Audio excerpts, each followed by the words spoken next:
안녕하세요. 오늘은 AI가 대체할 직업과 살아남을 직업이라는 주제로 이야기해 보겠습니다. 요즘 정말 많은 분들이 AI 때문에 내 직업이 사라질까 두렵다고 이야기합니다. 반면에 AI가 오히려 나를 더 돋보이게 만들어줄 수 있다는 의견도 있죠. 사실 이런 문제는 단순히 흑백으로 나눌 수 없습니다.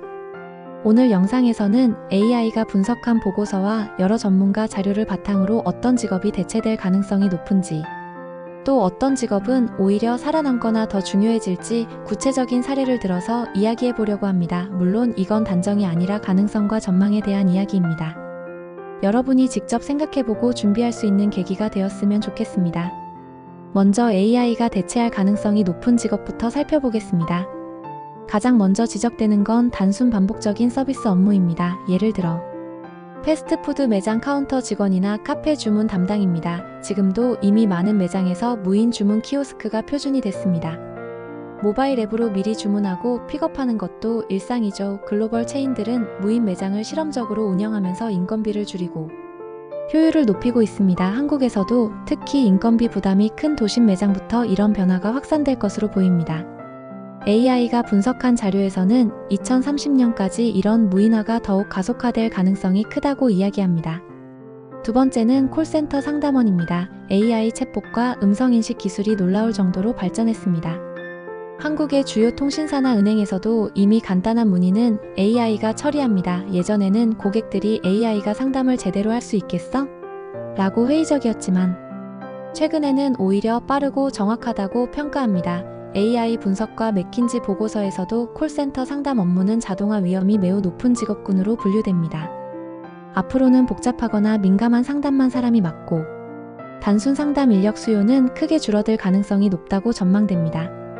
세 번째는 단순 사무보조나 관리직입니다. 데이터 입력이나 문서 정리 회계 기초 작업이 대표적입니다. AI 기반 RPA, 즉 로봇 프로세스 자동화가 기업의 표준으로 자리 잡고 있습니다.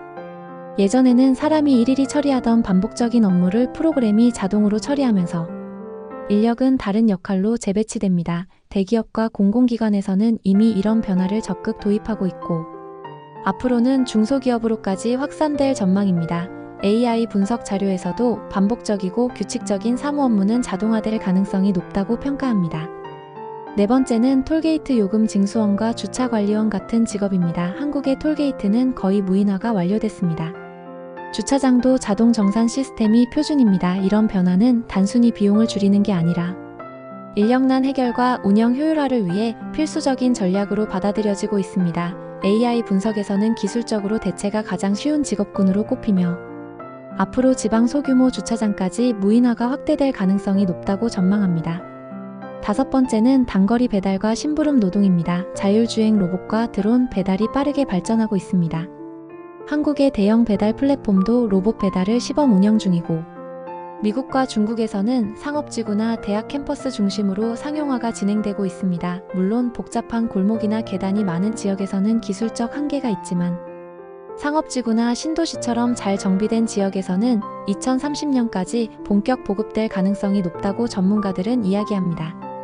AI 분석 자료에서도 일부 물류 배송 업무가 자동화되며 인력이 재편될 것으로 예측됩니다.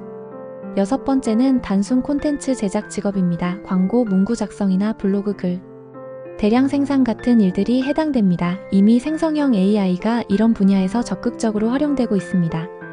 광고회사들이 AI 카피라이팅 도구를 활용해 제작 비용과 시간을 줄이는 사례가 늘어나고 있습니다. AI 분석 결과에서도 반복적이고 규칙적인 창작 업무는 AI가 상당 부분 대체할 가능성이 높다고 지적합니다. 사람의 역할은 단순 제작에서 벗어나 기획과 전략적인 아이디어를 내는 쪽으로 이동할 가능성이 높습니다. 일곱 번째는 은행 창구 직원입니다. 과거에는 대면 창구가 주요 거래 수단이었지만 이제는 모바일 뱅킹 앱을 이용한 송금, 이체 대출이 너무나 보편화됐습니다. 한국은행과 금융연구원 보고서에서도 앞으로 은행 점포 수는 줄어들고 대면 서비스는 고령층이나 특수거래 중심으로 재편될 것이라고 전망합니다. AI가 분석한 금융산업의 미래에서도 단순 창구 업무는 줄어들고 대신 자산관리나 상담 등 고부가가치 서비스로 인력이 이동할 것으로 예측합니다. 또 주목해야 할 변화는 물류센터의 단순 포장, 업무입니다. 협동 로봇이 사람을 보조하거나 대체하는 사례가 늘어나고 있습니다. 일본과 유럽의 대형 물류업체들은 이미 자동화 라인을 확대하고 있고, 한국의 대형 쇼핑몰 물류센터도 자동 포장 기계를 도입하며 효율을 높이고 있습니다. 이 변화는 비용 절감뿐 아니라 인력난 해결을 위해서도 가속화될 전망입니다. 공공행정 분야의 단순 민원 처리도 예외가 아닙니다. 지자체나 정부 서비스에서 무인 발급기와 챗봇 안내가 점점 표준이 되고 있습니다. AI 분석 자료에서도 공공부문이 효율화를 위해 반복적인 민원 업무를 줄이고, 남은 인력은 상담이나 복지 서비스 같은 대민 서비스로 전환될 가능성이 높다고 지적합니다. 이렇게 AI가 대체할 가능성이 높은 직업들이 있는 반면, AI 시대에도 살아남거나 오히려 수요가 늘어날 직업들도 있습니다. 예를 들어 AI를 설계하고 관리하는 직업, 데이터 분석가, AI 윤리 전문가처럼 기술을 다루는 사람들의 수요는 더 커질 수 있습니다. 또한 사람의 감정을 케어하는 서비스업, 심리상담, 교육, 의료, 창의적인 기획과 예술 분야는 기계가 쉽게 대체하기 어렵기 때문에 오히려 중요성이 높아질 것이라는 전망도 많습니다.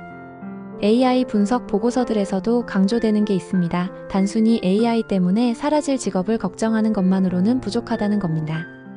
오히려 AI를 활용해서 더 효율적으로 일하고 창의적인 가치를 만들어낼 수 있는 역량을 준비해야 한다는 이야기입니다. 그리고 사회적으로도 이런 전환기에 일자리를 잃는 사람들을 지원하고 재교육하는 노력이 필요하다는 지적이 많습니다. 결국 중요한 건 변화가 온다는 사실입니다. 기술이 발전하면 일의 모습도 변합니다. 이것은 인류 역사에서 언제나 반복되어 온 일이기도 합니다. 오늘 영상은 무조건적인 공포를 주기보다는 앞으로 우리가 어떤 준비를 할지 함께 고민해보자는 취지로 준비했습니다. 여러분이 생각하는 AI가 대체할 직업과 살아남을 직업은 무엇이라고 생각하시나요? 댓글로 자유롭게 의견 나눠주세요. 오늘도 시청해주셔서 감사합니다. 구독과 좋아요 부탁드립니다.